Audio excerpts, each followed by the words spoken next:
BBA, BCA, BCom computer కోర్సులో 100% placement లభించే ఏకైక డిగ్రీ కాలేజ్ కూకట్పల్లిలోని i3 డిగ్రీ కాలేజ్ 8367215215. నమస్తే జయ.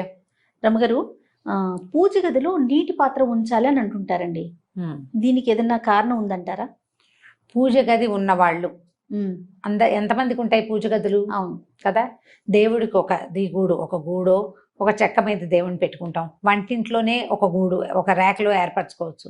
హాల్లో ఏదో ఒక పక్కన పెట్టుకుంటాం. ఇంట్లో రాగానే ఒక పక్కన పెడతాం. దేవుడి గది అంటూ ప్రత్యేకంగా ఉంటే విధానం వేరేగా ఉంటుంది. సాధారణంగా మనం దేవతార్చన అనగానే ఏం చేస్తాము? దీపారాధన చేసుకుంటాం. తర్వాత ఏదో పళ్ళో ఫలమో పంచదారో బెల్లం ముక్కో పటికి బెల్లమో, పంచదార అందరూ పెట్టరు, పంచదార పనికిరాదన్న భావాలు కూడా ఉంటాయి. అవును, పటికి బెల్లం కానీ బెల్లం కానీ లేకపోతే ఇంకేదైనా పదార్థం చేసుకుంటే చేసిన పదార్థము నివేదన చేస్తాం. సాధారణంగా నివేదన చేయాలంటే ఏం చేయాలి? నీళ్లు చల్లి దాని మీద ఒక మంచి శ్లోకం ఉండదు. తత్వం తత్వేన పరిశించామి అని శ్లోకం. ఇది పరిశేచన చేసి, అంటే దాన్ని మీద నీళ్ళు తెచ్చి శుద్ధి చేసి ఈ పదార్థాన్ని అయ్యా నీకు 5 పంచప్రాణాలకి ఆహుతులు ఇస్తాం. ఇది పద్ధతి. అప్పుడు పక్కన నీళ్లు పెట్టుకోవాలి. మనం ఏ పదార్థాన్ని నివేదన చేసినా, అంటే అన్న నివేదన చేసినప్పుడు మనం అన్నం తినేటప్పుడు ఎట్లా మంచినీళ్ళు పెట్టుకుంటామో అట్లా ఒక గ్లాస్తో తప్పకుండా నీళ్లు పెట్టాలి. ఉడికించిన పదార్థాలు ఏవి నివేదన చేసినా, ఒక్కటి చేసినా 10 చేసినా కూడా, పాయసం చేసామనుకో పాయసము మంచినీళ్ళు, పులిహార చేస్తే పులిహార మంచినీళ్ళు, అన్నం మీద కాస్త బెల్లం ముక్క పెట్టి కాస్త నేర్చుకేసి నివేదన చేసామనుకో అప్పుడు కూడా ఒక గ్లాస్ మంచినీళ్ళు. ఇది ఫలాలు పళ్ళు బెల్లం ముక్క పటికి బెల్లం ముక్కకి అక్కర్లా, కానీ ఉడకబెట్టిన పదార్థానికి తప్పకుండా ఒక గ్లాసు మంచినీళ్ళు కూడా పెట్టాలి. మనకి ఎట్లా అవసరము అట్లా. పళ్ళతో పాటు నీళ్ళు ఇవ్వక్కర్లా, బెల్లానికి నీళ్లు పెట్టరు. అంటే ఇది పూర్తిగా సాంప్రదాయబద్ధమా అంటే మనం సాధారణంగా చెయ్యగలిగే విధి సంగతి చెప్తున్నాం. ఓకే, ఇలా పెట్టుకోవాలి. ఇలా పెట్టినప్పుడు ఈ నీళ్లు ఉంటాయి. తర్వాత మనం నీళ్లు చల్లే నివేదన చేస్తాం. నీళ్లు చల్లకుండా పళ్ళని ఊరికే పెట్టి తీసుకో అని చెప్పరు. పూజా విధానం అంటే ఒట్టిగా దీపారాధన పెట్టి 2 పళ్ళు పెట్టి దండం పెట్టుకునే వాళ్ళకి కాదు ఇది.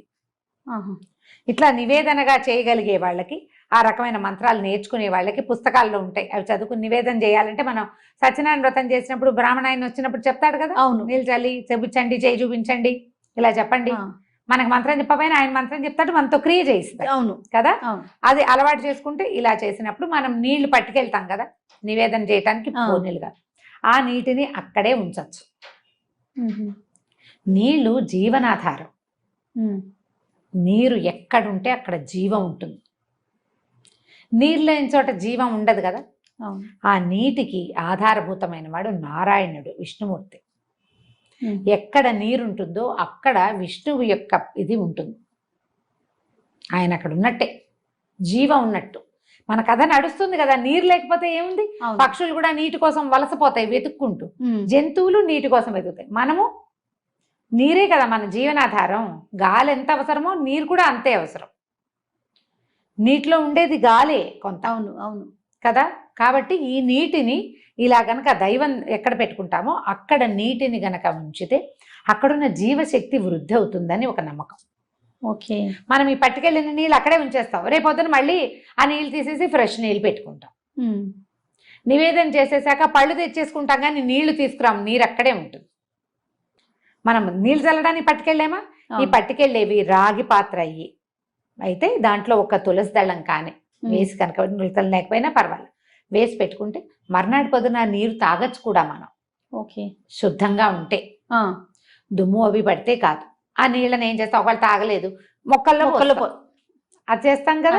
ఇట్లా నీటిని గనక ఉంచితే ఏమవుతుందంటే, మనకి భగవంతుడిని మనం ఎక్కడ స్థాపన చేసి మనం నమ్ముతాం. మన ఇంట్లో పూజ గదిలోనో దేవుడి గుడి దగ్గర కూర్చుని మనసు ప్రశాంతంగా ఉంటుంది.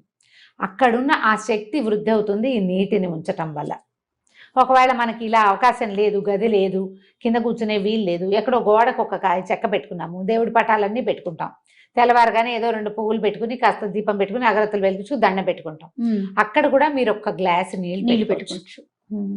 పడిపోకుండా ఏర్పరచుకొని పెట్టుకుంటే పవర్ పెరుగుతుందని భావన. అక్కడ జీవశక్తి వృద్ధి అవుతుంది అని. అవకాశం ఉంటే పెట్టుకోండి, అవకాశం లేకపోతే మనస్ఫూర్తిగా ఒక నమస్కారం చేయండి. ఎందుకు పెడతారు అని చెప్తున్నాం, కానీ పెట్టి తీరవలసిందేనని మాత్రం లేదు. ఓకే, పెట్టాల్సిందే అని కాదు. పెట్టుకుంటే మంచిది, మీకు కుదిరితే పెట్టుకోవచ్చు, మీ ఇంట్లో అలవాటు కూడా ఉంటే. లేనిపోని అలవాట్లు చాదస్తాలకి దిగద్దు, కాంప్లికేటెడ్గా చేసుకోకండి లైఫ్ని. అక్కడ అవకాశం లేదు, నీళ్ళు ఏదో పెట్టకపోతే కొంప అయిపోతుంది. మునిగిపోతుంది అలా అనుకోదు, అలాంటి భావాల్లోకి వెళ్ళదు. నేను ఏ పాయింట్ చెప్పినా మిమ్మల్ని చాదస్తాల వైపు, పాత పద్ధతుల వైపు తప్పకుండా అది చేసి తీరాలనే భావాల్లోకి తీసుకెళ్ళటం లేదు. ఆ ప్రయత్నం చెయ్యను నేను. మీకు అవకాశం ఉంటే చేసుకోమంటారు. చేయండి, ఆసక్తి ఉంటే. ఒకవేళ మీరు పెట్టదలుచుకున్నారు, మీకు అవకాశం ఉంది, ఇంట్లో పెద్దవాళ్ళు వద్దన్నారు అనుకోండి, అప్పుడు పెట్టద్దు. మన ఇంట్లో అలవాట్లేదు, నీళ్ళు పెడితే ఏవో వస్తాయి, ఏం అవదు, మంచే. కానీ వాళ్ళు వద్దు అంటున్నప్పుడు ఎందుకు? వద్దంటున్నప్పుడు చెయ్యొద్దు, దాని బదులు ఇంకొకటి చేయొచ్చు, చెప్తాను. మన వాకిట్లో కానీ, మేడ మీద కానీ, మన బాల్కనీలో కానీ పక్షులు తిరుగుతూ ఉంటే ఈ ఎండాకాలం రోజు ఒక బౌల్తో నీళ్ళు పెట్టండి. భగవంతుడి దగ్గర పెట్టిన దాంతో సమానం. జీవాలకి మనం నీరిస్తున్నాం, మరి నీరే జీవనాధారం అని చెప్పుకున్నాం కదా. ఆ నీటిని ఇచ్చినందుకు భగవంతుడు మనని కరుణిస్తాడు. ఇది గొప్ప సహాయంగా పరిణమిస్తుంది. ఎలా దేవుడి దగ్గర నీళ్లు పెడితే ఫలితమో, పక్షులకి నీరు పెట్టినా కూడా అంత మంచి ఫలితం కూడా లభిస్తుంది. ఆహారం వేయకపోయినా పర్వాలేదు, అవి పురుగులో ఒడ్లో ఏవో ఒకటి వెతుక్కుని తింటాయి, నీటికి ఆవురావురు అనిపోతూ ఉంటాయి.